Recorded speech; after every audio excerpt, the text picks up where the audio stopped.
Hey everybody, I'm Katallina, and today we're here to talk about episode 12 of Failure Frame. There are many different ways that you can end a season of a show, but the choices that were made here were rather interesting because while they did generally wrap up the goal that we've had over the last few episodes, they definitely left things wide open for a potential season 2 and did a really great job of setting up a bunch of things that could easily transition us from this season to a possible next. And I really liked that. I really enjoyed the way that the fight and the situation we were in from last episode was resolved and dealt with. They did a good job at balancing getting that dealt with quickly enough that they could tackle the other things they wanted to talk about while still making sure that they actually gave enough detail to what was actually going on. We got some really excellent interaction between Toka and Pigimaru and Soleil and their whole combat and everything. We got a really interesting conclusion to what happened to Eve at the end of last episode, and yep, she's totally alive and fine.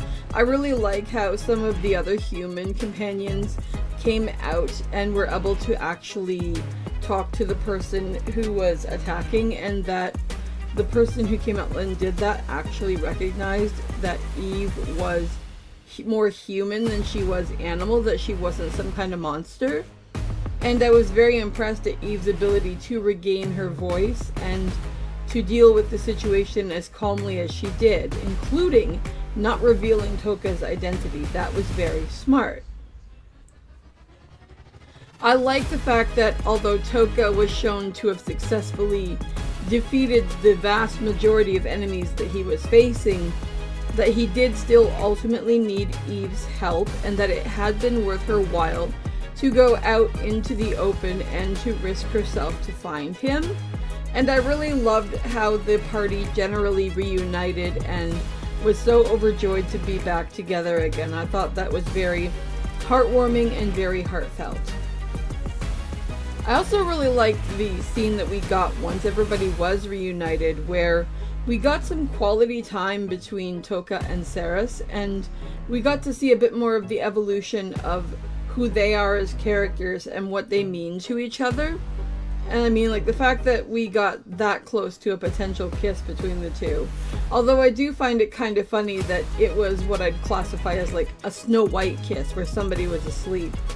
Was definitely something.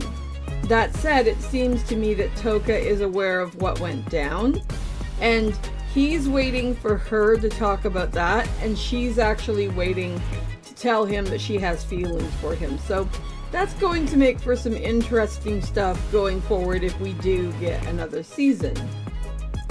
We get some interesting interaction between the different students of the class. We get to see a bit of what's going on with them. The little girl who went missing is found and is obviously brought back into the fold, but she does go back with that creepy girl who was groping her earlier in the season, which definitely annoys me, and I really hope that she ends up unlocking some kind of ability that can give her the strength needed to tell that other girl to piss off, because that is not acceptable. And we get a glimpse of the goddess, who seems very interested in seeing how wounded the students are and what they've learned. I don't know whether there's something particular or special about the idea of them being wounded, or whether that's simply some like sadomasochism, so we'll have to see on that regard. But she definitely seemed like she was into it, which is no surprise because she's like every disgusting and stinky trait in the entire universe, so I mean, what did you expect? Last but definitely not least, we actually wrap the episode up with the fact that we have successfully reached our destination and have found the Witch of Taboos, which is really cool. I like the fact that we actually reached the major goal that we were working toward, but that we still have so much and so far to go in actually going after the goddess and getting the revenge that Toka wants to get over what happened to him.